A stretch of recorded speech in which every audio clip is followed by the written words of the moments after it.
तो मुझे ये लगता है ये राम राज नहीं, ये गुंडा राज है और इस गुंडा राज को खत्म होना चाहिए। सरासर अपने मन की बात हर एक पर थोपते हैं, क्योंकि उनके बीवी बच्चे हैं नहीं, वो अपनी मन की बात किससे कहेंगे। तो जनता से ला के अपने मन की बात कहते हैं और कहते हैं मैं गरीब हूँ, झोला उठाऊंगा और चल दूंगा।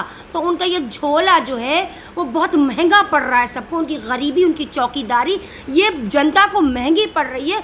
ये ईडी 3D जांचें जो कर रहे हैं ये सिर्फ एक तानाशाही है, हिटलर शाही है। लोकतंत्र को ये मारना चाह रहे हैं, लोकतंत्र की हत्या है, संविधान की हत्या है। क्योंकि जी बिल्कुल एज अ मुस्लिम टारगेट किया जा रहा है। और ख़ास तौर से ये जो सरकार है, आप इसे देख रहे हैं, ये निशाना बनाए हुए है। एक हिंदू मुस्लिम की राजनीति चल रही है, क्योंकि अगर जब तक ये मुस्लिम को टारगेट नहीं करेंगे तो हिंदू का वोट इनका पक्का नहीं हो सकता। तो ये दिखाना चाहते हैं कि देखो हमारे हाथ में लगाम है तमामी मुसलमानों की। जिसको चाहेंगे गोली पड़वा देंगे, जिसको चाहेंगे जेल की 4 दीवारी में ठूस देंगे, जिसके घर पर चाहेंगे, चाहे वो आफरीन फातिमा हो, चाहे वो उज़मा परवीन हो, चाहे वो उमर खालिद हो, चाहे वो मीरान हैदर हो, जिसके घर पे चाहेंगे बुलडोज़र चलाएंगे, जिसको चाहेंगे 4 दीवारी में कैद कर देंगे। कहा जाता है कि उत्तर प्रदेश में राम राज है, क्या आपको भी लगता है कि यहाँ राम राज है? वो आपने वो सुना है ना कि जो राम को लाए हैं हम उनको लाएंगे, घर घर में हम भगवा फहराएंगे। अभी तो तिरंगे की बात कर रहे हैं, सुना मोदी जी कह रहे हैं कि आप तिरंगा फहराइए। वो लफ्ज़ कहाँ गए जब उन्होंने भगवे की बात करी थी कि घर घर में हम भगवा फहराएंगे। तो आप ये भी कह सकते थे कि घर घर में हम तिरंगा फहराएंगे। जब आप धर्म की राजनीति कर रहे हैं तो फिर आप यहाँ पर तिरंगे की राजनीति कैसे करने लगे। एक शख्स कपड़ा पहने हुए उससे कह दो भैया दोबारा कपड़ा पहन लो। ये तो एक तरह का बेवकूफ़ी है ना कि हम झंडा फहराते हैं। हमारे यहाँ हर जगह आप देखते हो 14 अगस्त से शुरू हो जाता है हर जगह झंडा लगना। 15 अगस्त में हर जगह झंडा लहलाता है, तिरंगा लहलाता है। उसके ऊपर से आप कह रहे हैं झंडा लगाइए। तो ये मुझे लगता है एक बेवकूफ़ी है जो मोदी जी सरासर अपने मन की बात हर एक पर थोपते हैं, क्योंकि उनके बीवी बच्चे हैं नहीं, वो अपनी मन की बात किससे कहेंगे। तो जनता से ला के अपने मन की बात कहते हैं और कहते हैं मैं गरीब हूँ, झोला उठाऊंगा और चल दूंगा। तो उनका ये झोला जो है वो बहुत महंगा पड़ रहा है सबको। उनकी गरीबी, उनकी चौकीदारी ये जनता को महंगी पड़ रही है। सिलेंडर का आपको पता होगा उज्ज्वल योजना लेकर आए थे ना ये महिलाओं के लिए। अब इन्होंने क्या किया, महिलाओं को बना दिया बेवकूफ़। घर में खाली सिलेंडर रखे, भरवाने के भाई पैसे नहीं, खाली उज्ज्वल योजना लाके बेवकूफ़ बनाने का अच्छा प्रोग्राम किया था। और जो ये कहते नहीं मैं 80 करोड़ लोगों को वो राशन बांट रहा हूँ, तो आप ये युवा पीढ़ी को काहिल बनाने का काम कर रहे हैं कि घर में बैठो, काहिल बन जाओ और खाओ गेहूँ चावल रोटी और बस गाना गाओ योगी जी मोदी जी। ये युवा पीढ़ी को बेरोज़गार मतलब बनाना चाह रहे हैं। सिर्फ ये मुफ्त का राशन बांट रहे हैं, बाकी इनको रोज़गार देने से कोई मतलब नहीं है। रेलवे बेच के खा गए, ये एयरपोर्ट बेचकर खा गए। अडानी अंबानी के चमचे बने हुए यहाँ। अगर राज मुझे लग रहा है चलेगा तो अब अडानी और अंबानी का चलेगा। और जिस तरह से आपने देखा विरोध प्रदर्शन हो रहा है बराबर। और एक महिला जो अपने में बड़ा रुतबा रखती हैं प्रियंका गांधी जी, जब उनके साथ इतनी बर्बरता दिखाई जा रही है तो मुझे लगता है हम आम महिलाओं के तो खैर आप पूछिए ही मत कि क्या हाल होंगे इस सरकार में। क्योंकि वो महिला को जिस तरह से आप देख रहे हैं बाल नोचे गए, उनका दुपट्टा खींचा गया, क्या वो भारत की बेटी नहीं थी। मैं कहती हूँ उनको अगर कांग्रेस पार्टी का ना जोड़कर उनको सिर्फ एक महिला मैं कह रही हूँ कि मैं एक महिला हूं और इस देश में महिला का अपमान सहा नहीं जाएगा। क्योंकि ये अपमान है हर उस नारी का जो यहाँ पर इस हिंदुस्तान में बैठी है और नारी सम्मान बात करते हैं। आप भारत माता की जय लगाते हैं, माता कहते किसको है आपको तो इसका भी अंदाज़ा नहीं है। और आप कहते देवी लक्ष्मी, किस किस तरह की आप उसको लफ्ज़ से इस्तेमाल करते हैं। उसके लिए देवी का रूप देते हैं, उसके लिए लक्ष्मी का रूप देते हैं, उसके लिए दुर्गा का रूप देते हैं। ऐसा हाल करते हैं आप लक्ष्मी के साथ, ऐसा हाल करते हैं आप दुर्गा के साथ, ऐसा हाल करते हैं आप सीता के साथ। तो मुझे ये लगता है ये राम राज नहीं, ये गुंडा राज है और इस गुंडा राज को ख़त्म होना चाहिए। और जब तक ये गुंडा राज नहीं जाएगा हमारे देश की प्रियंका गांधी जी हो, चाहे वो कोई भी बेटी हो, आम महिला हो, वो महफूज नहीं है। जब इतनी बड़ी महिला पर आप इतना हमला कर सकते हैं तो आपको लगता नहीं है कि जगह जगह महिलाओं के रेप होने लगेंगे, बलात्कार होने लगेंगे?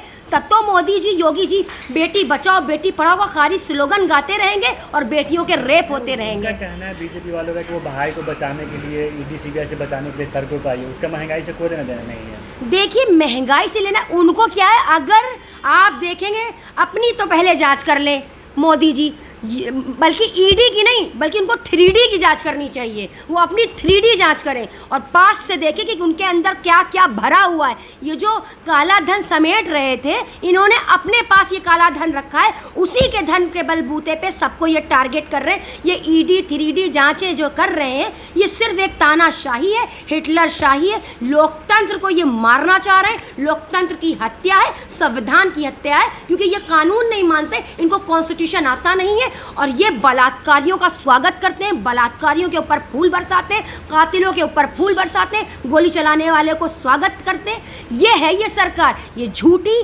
मक्कार फरेबी सरकार है। और ये योगी जी और मोदी जी जो कहते हैं कि मैं तो चौकीदार हूँ, ये चौकीदार नहीं बल्कि चोर है, और जो देश को बेच के और लूट के खाने वाले लोग हैं। और इन्होंने आधे से ज़्यादा देश को खोखला कर दिया है। बस ये अपना झोला उठाएंगे और भगोड़ों की तरह भाग जाएंगे हिंदुस्तान से, और हिंदुस्तान को गरीबी हालत में छोड़कर, मरा हुआ छोड़कर ये चलते बनेंगे। आज भी जनता अगर अपनी आंखें नहीं खोलेगी तो मुझे लगता है हिंदुस्तान खतरे में है। कोई मज़हब खतरे में नहीं है, ना मुसलमान खतरे में, ना हिंदू खतरे में, बल्कि हिंदुस्तान खतरे में हो चुका है। इसको बचाएं। अच्छा, आज़ादी का अमृत महोत्सव मनाया जा रहा है। अगर अमृत महोत्सव में कोई अगर अपने टीवी पे झंडा लगा भी ले, अपने घर पे झंडा लगा दे, तो क्या दिक्कत है? इसको कांग्रेस को दिक्कत होनी चाहिए।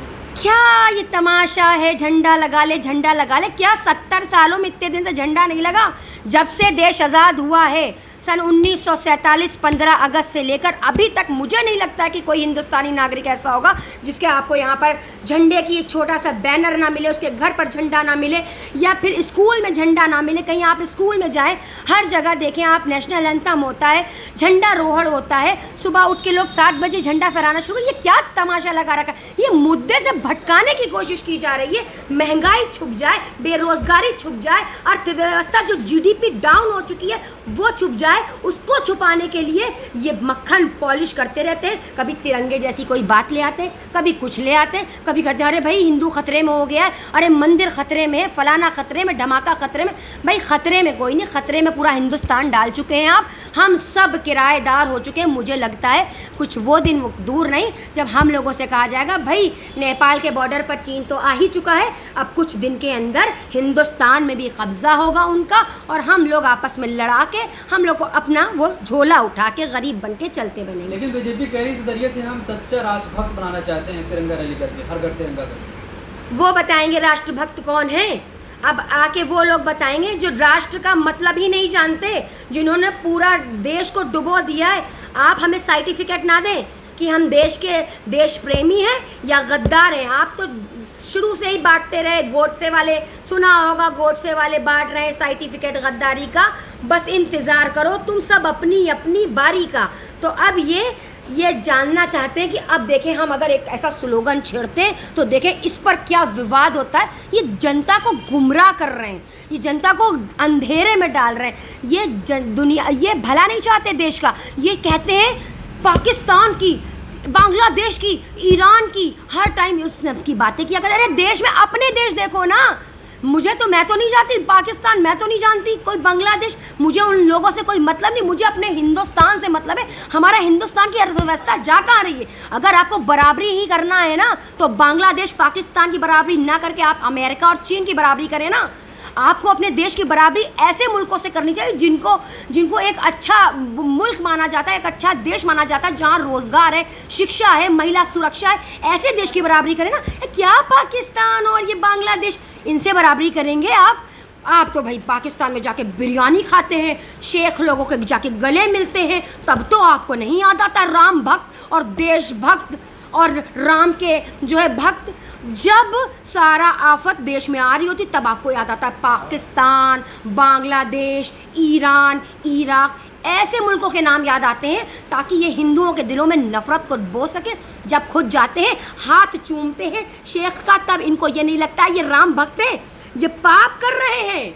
ये जा जा के बिरयानी जो पाकिस्तान में खा रहे हैं, घोर पाप कर रहे हैं, ये पापी हैं, इनका पाप धुलने वाला नहीं है। ये जनता को भी बेवकूफ़ बना रहे, हिंदुस्तान को भी बेवकूफ़ बना रहे और बाहर के लोगों को बेवकूफ़ बना रहे। खुद गले मिलते हैं, खुद धन भरते हैं और जनता को भूखा नंगा छोड़ दिया है और किसी के पास रोज़गार बचा नहीं है, कोई सुरक्षा है नहीं, महिला सुरक्षा, इनका कोई काम नहीं बचा। जनता को गुमराह कर रहे हैं, मज़हब के नाम पर लड़वा रहे हैं। लेकिन मैं एक संदेश यहाँ से ये देना चाहती हूँ कि देखिए, देश संविधान से चलेगा, हिटलर शाही से नहीं चलेगा। जो बाबा भीमराव अम्बेडकर को नहीं मानते तो वो उनका संविधान क्या मानेंगे। तो ऐसे लोग देश में रहने के लायक नहीं है, उस गद्दी पर रहने के लायक नहीं जो सम्मानजनक है, जिसका हम सम्मान करते हैं। प्रधानमंत्री, मुख्यमंत्री जैसी जगहों का हम सम्मान करते हैं, उस गद्दी का सम्मान करते हैं। ऐसे अपमानजनक लोग उस गद्दी पर नहीं होने चाहिए। हम तो यही कहते हैं कि जब आपसे कुर्सी नहीं संभल रही है, देश नहीं संभल रहा है, तो मोदी जी, योगी जी इस्तीफ़ा दे दीजिए। बस मेरा यही कहने का मतलब है।